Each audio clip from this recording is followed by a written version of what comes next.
Dinding air terjun ke daratan dan mengalir dalam gelombang cepat dan kuat, mengikis tanah dan menghancurkan semua bangunan yang ada di hadapannya tanpa menyisakan apapun. Itu bisa saja gambaran tsunami, tapi itu bencana buatan manusia, keruntuhan bendungan. Keruntuhan bendungan yang paling awal diketahui terjadi hampir 1500 tahun yang lalu di semenanjung Arab di kerajaan kuno Sabah. Para arkeolog berkata, upaya pertama untuk membangun bendungan dan saluran irigasi dilakukan sejak tahun 2000 sebelum Masehi. 1200 tahun kemudian, penduduk Sabah mengubah bangunan awal ini menjadi bendungan besar Marib. Dengan bantuannya, air hujan dan banjir yang dibawa oleh monsun ditampung, dan kanal-kanal yang mereka bangun membawa air ini ke ladang mereka. Bendungan besar ini berdiri selama berabad-abad, tapi waktu tak kenal ampun. Seiring berjalannya waktu, bangunan yang perkasa itu semakin usang. Perbaikan membutuhkan lebih banyak waktu dan tenaga. Bendungan itu beberapa kali bocor. Sampai pada tahun 575 Masehi, air hujan meluap dan bendungan itu jebol, menggenangi daratan di sekitarnya dengan banjir yang menghancurkan. Sistem irigasi hancur dan orang-orang memutuskan bendungan ini sebaiknya dibiarkan. Hampir 50.000 orang pindah dari rumah mereka ke tempat lain. Saat ini, bendungan yang baru berdiri menggantikan bendungan bersejarah itu. Dibangun pada tahun 1980 dan berfungsi dengan baik. Namun, bendungan juga bisa alami. Dan ketika bendungan alami jebol, keadaannya juga akan mengerikan. Di Swedia, pernah ada danau lelehan air yang terbentuk karena puing glasial yang menghalangi jalannya sungai. Bendungan alami ini meluap dan ngeriam air yang luar biasa terjun dari ketinggian 30 meter untuk lanjut mengalir sebagai sungai lagi. Namun, pada abad ke-18, beberapa kota dibangun di sepanjang tepian sungai dan berkat hutan lebat, industri kayu berkembang pesat di sana. Namun, ada kendala besar untuk mengangkut kayu, yakni air terjun itu sendiri yang disebut Gedungsen. Sungai sangat sesuai dipakai untuk memindahkan kayu, tapi saat mencapai jeram, sebagian besar kayu hilang. Itu sebabnya, pada tahun 1794, penduduk setempat mendapat izin untuk menggali kanal memutar guna mengubah arah sungai dan mengangkut gelondongan kayu dengan aman. Meski ada banyak masalah, pekerjaan itu selesai dan air mulai mengalir.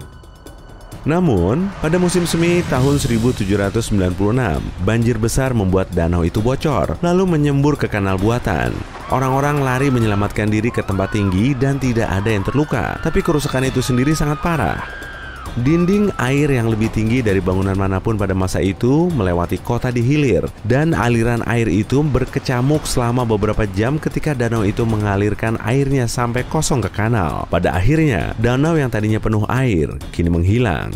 Air dari danau itu mengalir dengan derasnya ke kanal memutar, menyebabkan banyak kerusakan properti dan tanah di sekitarnya. Orang-orang melaporkan bahwa salmon yang melimpah di sungai itu tergeletak di tepi sungai dan tersangkut di pepohonan. Namun, akhirnya dasar danau yang kering itu menjadi lahan pertanian yang subur.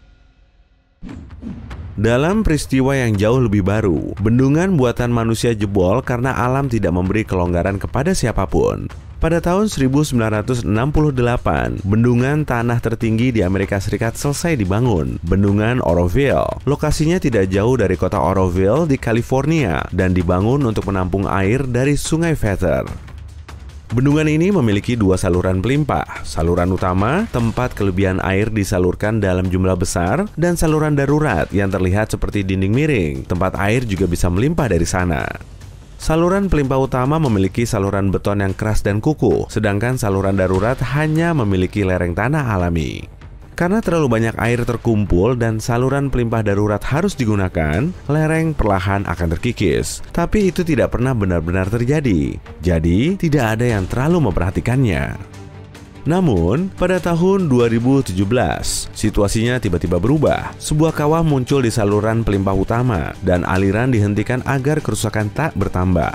Tapi permukaan air naik terlalu cepat. Pada awalnya, air mengalir ke saluran pelimpah darurat seperti yang diduga para insinyur. Tapi dalam beberapa hari, air mulai merusak lereng di bawahnya, dan itu terjadi dengan cepat. Untuk menghindari hal tersebut, saluran utama dibuka kembali meski belum diperbaiki dengan baik. Alhasil, derasnya banjir terus menekan saluran yang rusak dan tak lama kemudian, beton tersebut menyerah kepada alam. Air menyembur melewati lubang dan menyapu tanah di bawahnya. Hanya dalam beberapa hari, air yang mengalir dari saluran pelimpah utama berubah arah dan membuat saluran baru di sampingnya. Tanah dan puing-puing yang terbawa aliran baru menyumbat sungai di bawahnya, menyebabkan pembangkit listrik berhenti. Tapi masih ada yang terburuk. Erosi lereng bisa mencapai pintu utama bendungan atau ke penghalang saluran pelimpah darurat.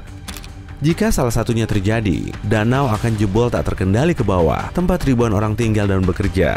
Untungnya, bencana ini tidak pernah terjadi, dan tumpahan tersebut akhirnya dapat dikendalikan. Satu lagi, jebolnya bendungan membuktikan bahwa yang terbaik sekalipun tidak sempurna. Pembangkit listrik tenaga air Taum Sahuk di Missouri hendak menerima penghargaan untuk inovasi pada September 2005. Itu adalah stasiun pompa pertama yang tidak memerlukan pemantauan terus-menerus oleh petugas di lokasi. Bendungan yang memungkinkan semua ini berfungsi terdiri dari 2 waduk, atas dan bawah, dihubungkan dengan terowongan beton panjang. Sehari sebelum penghargaan, ada inspeksi di PLTA untuk memastikan tidak ada masalah. Bayangkan betapa terkejutnya mereka saat melihat air tumpah dengan deras dari waduk atas. Menurut pengawas, itu sangat mirip dengan air terjun Niagara. Petugas bendungan segera menghentikan pemompa air dan mengirim penyelam untuk menyelidikinya. Ternyata beberapa detektor ketinggian air gagal berfungsi sehingga menyampaikan data yang salah kepada komputer sampai perbaikan dapat dilakukan. Tindakan darurat dilakukan untuk mengendalikan ketinggian air. Bendungan ini dianggap bebas masalah, tapi ternyata tidak. Pada tanggal 14 Desember 2005, semua sistem, baik sistem reguler maupun darurat, gagal mengenali kenaikan tajam di waduk atas lagi. Air mulai mengalir ke dinding sekali lagi, dan kali ini tidak ada yang hadir untuk memperingatkan petugas. Air terjun itu begitu kuat sehingga dengan cepat mengikis dasar dinding, dan tak lama kemudian, karena tidak mampu menahan tekanan dari dalam, dinding itu jebol. Waduk atas menjadi kosong setelah kebocoran di dinding itu, dan mengirimkan ribuan meter kubik air ke lereng. Riam selebar 2 panjang lapangan sepak bola menghancurkan semua yang dilaluinya, menumbangkan pohon sampai ke akarnya, dan menghancurkan sebagian besar taman di lereng gunung. Kemudian, curahan mengalir ke sungai hitam di bawahnya, membuatnya meluap, tapi semuanya berakhir dengan baik. Air yang keluar mengalir ke waduk bawah dan tetap di sana selamanya. Suatu kebetulan luar biasa bahwa tidak ada yang terluka parah dalam kecelakaan itu. Lalu, PLTA itu diperbaiki dan diperkuat dalam 4 tahun berikutnya. Namun, beberapa bendungan yang jebol sebaiknya dibiarkan saja. Pada tahun 1907, penduduk Fergus Falls, Minnesota, memutuskan untuk membuat hidup mereka lebih sedikit nyaman dan membangun bendungan baru di sungai Otter Tail. Tujuannya adalah menghasilkan listrik untuk kota, dan bendungan itu mulai memasuk listrik pada tahun 1908. Tapi para insinyur membuat kesalahan perhitungan yang fatal. Mereka menempatkan bendungan itu di atas mata air yang perlahan merusak seluruh strukturnya. Tidak ada yang tahu pada saat itu, dan bendungan itu mulai berfungsi. Setahun kemudian, 2 petugas PLTA menyadari lampu berkedip lantas padam. Ketika melihat ke bawah, mereka menyadari air berputar di atas sepatu bot mereka. Mereka nyaris tidak berhasil melarikan diri dari gedung ketika generator yang berat itu retak dan runtuh di tempat mereka berdiri tadi. Mereka tidak membuang waktu dan pergi dengan menunggang kuda untuk memperingatkan warga Fergus Falls.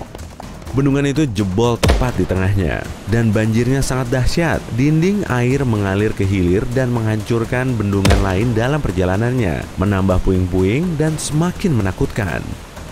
Lalu, sungai merobohkan jembatan di kota dan terus mendatangkan malapetaka. 3 bendungan lain, termasuk yang utama, mengalami nasib yang sama, dan arus yang deras membuat sungai membanjiri daerah sekitarnya, menghancurkan puluhan rumah dan pertanian.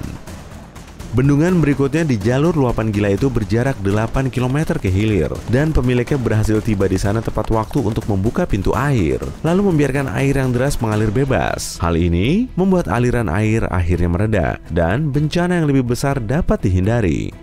Ajaibnya, meski terjadi kerusakan besar pada kota, tidak ada satu orang pun yang terluka. Saat ini, bendungan runtuh, seperti julukannya setelah kecelakaan itu, tetap berdiri, terbelah menjadi 2 dan dianggap sebagai semacam objek wisata.